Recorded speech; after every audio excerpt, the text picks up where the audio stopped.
போலீசார் நிறுத்தினால் நிற்க வேண்டுமா இல்லையா?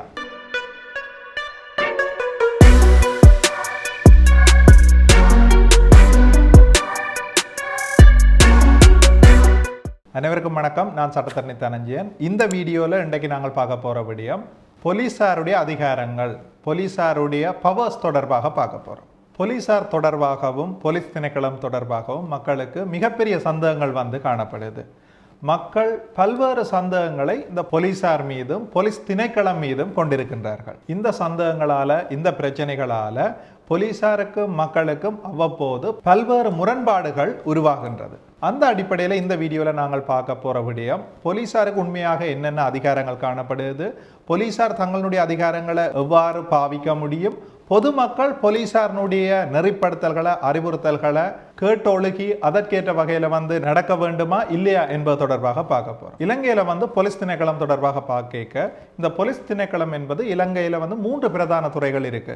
சட்டவாக்கத்துறை, நீதித்துறை, நிறைவேற்றுத்துறை. இந்த நிறைவேற்றுத்துறைக்கு கீழே வார ஒரு மிக பிரதானமான ஒரு திணைக்களமாக போலீஸ் திணைக்களம் காணப்படுது. இந்த நிறைவேற்றுத்துறையின் தலைவராக ஜனாதிபதி காணப்படுவார்.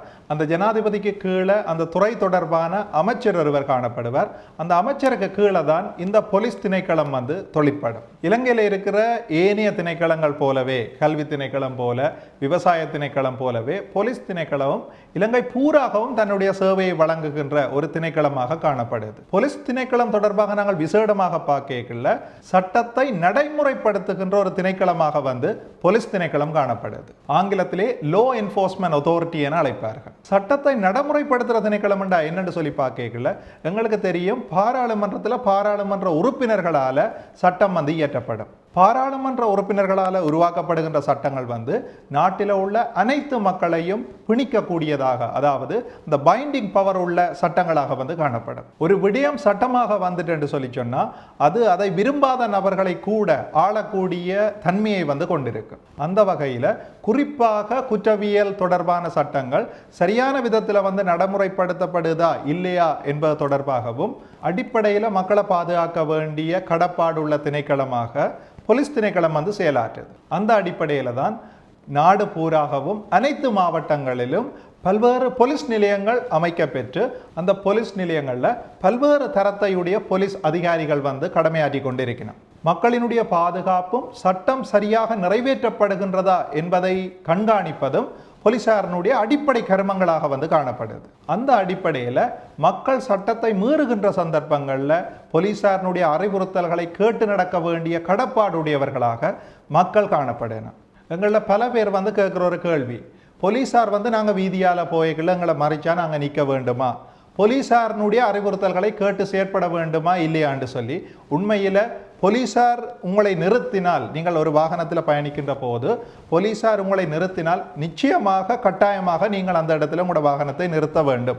நீங்கள் எந்த ஒரு நபராகவும் இருக்கலாம், நீங்கள் ஒரு அரசாங்க உத்தியோகத்தராக இருக்கலாம், நீங்கள் ஒரு கிராம சேவகராக இருக்கலாம், ஒரு ஆசிரியராக இருக்கலாம், அரசினுடைய உயர் நிறுவனங்களை நிர்வகிக்கின்ற நபர்களாக இருக்கலாம், ஒரு மிகப்பெரிய செல்வந்தராக இருக்கலாம், நீங்கள் ஒரு பாராளுமன்ற உறுப்பினராக இருக்கலாம், ஒரு சட்டத்தரணியாக இருக்கலாம், யாராக இருந்தாலும் நீங்கள் பயணிக்கின்ற போது போலீசார் உங்களை நிறுத்தினால் அந்த இடத்திலே நிற்க வேண்டியது உங்களினுடைய கடமை. ஏனென்று சொல்லி சொன்னால் போலீசார் தான் சட்டத்தை நிறைவேற்றுகின்ற துறை. சட்டத்தை நிறைவேற்றுகின்ற துறையினர் உங்களை தடுத்தால் அல்லது உங்களை ஒரு இடத்துல மறைச்சால் நீங்கள் அந்த இடத்துல நிற்க வேண்டும். அவர்கள் கேட்கின்ற கேள்விகளுக்கு உரிய பதில்களை வழங்க வேண்டும்.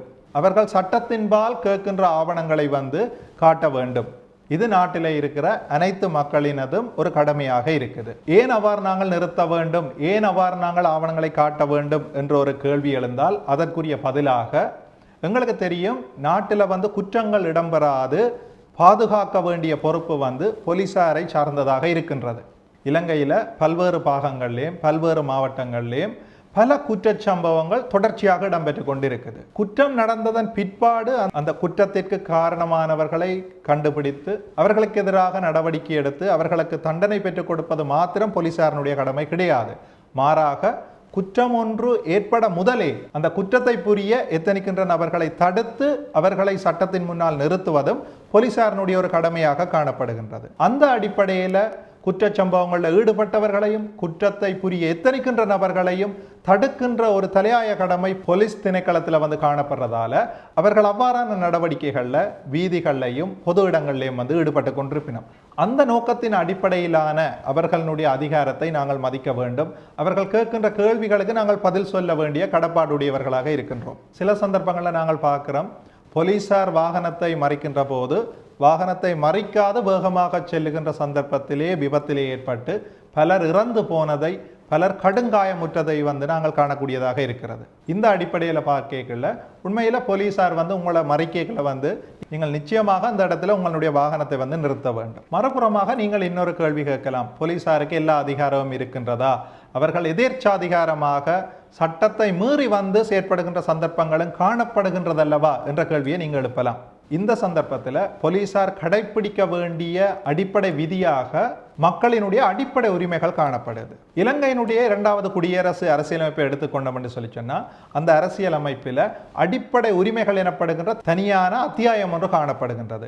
அந்த அத்தியாயத்தில் மக்களுக்குரிய அடிப்படை உரிமைகள் வந்து கூறப்பட்டிருக்குது. ஃப்ரீடம் ஆஃப் மூவ்மெண்ட், எந்த ஒரு நபரும் ஒரு இடத்திலிருந்து இன்னொரு இடத்துக்கு பயணம் செய்வதற்கான உரிமை அவரிடம் காணப்படுகின்றது. அதே போல எந்த ஒரு நபருக்கும் கருத்து தெரிவிக்கிற சுதந்திரம் காணப்படுகிறது. எந்த ஒரு நபரும் அமைதியாக ஒன்று கூடுவதற்கான உரிமை அவருக்கு காணப்படுகிறது. எந்த ஒரு நபரும் எதேச்சாதிகாரமான முறையில் கைது செய்யப்படாமல் இருப்பதற்கான உரிமை அவருக்கு காணப்படுது.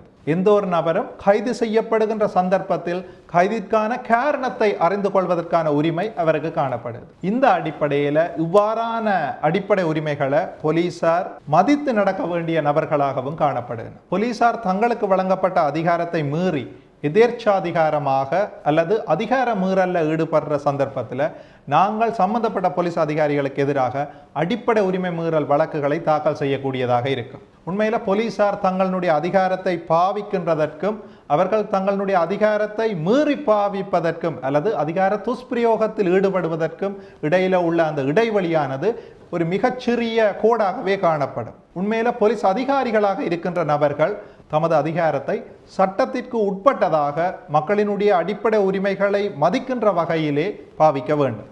அந்த அடிப்படையில் போலீஸ் அதிகாரிகள் தங்களுடைய அதிகாரத்தை பாவிக்கின்ற போது, தங்களுடைய கடமையை நிறைவேற்றுகின்ற போது அவர்களுக்கு ஒத்துழைக்க வேண்டிய தேவையும் வந்து அனைத்து பொதுமக்களிடத்திலையும் காணப்படுது. உண்மையிலே இந்த விளக்கத்தை போலீசாருக்கு இருக்கிற அதிகாரத்தை, மக்களுக்கு இருக்கிற அடிப்படை உரிமைகளை சரியான விதத்தில் புரிந்து கொண்டு போலீசாரும் பொதுமக்களும் தங்களினுடைய கடமைகளில் ஈடுபடைக்க போலீசாருக்கும் பொதுமக்களுக்கும் இடையில பிணக்குகள் ஏற்படுவதை வந்து நாங்கள் குறைச்சி கொள்ளக்கூடியதாக இருக்கும். அதே வேளையில் ஏதாவது சந்தர்ப்பங்களில் போலீசார் சட்டத்தை மீறி செயற்பட்டால் அவர்களுக்கு எதிராகவும் சட்ட நடவடிக்கை எடுக்கக்கூடிய அடிப்படை உரிமை மீறல் வழக்குகள் தாக்கல் செய்யப்படக்கூடிய சந்தர்ப்பங்கள் இலங்கை சட்டத்தில் வந்து காணப்படுது.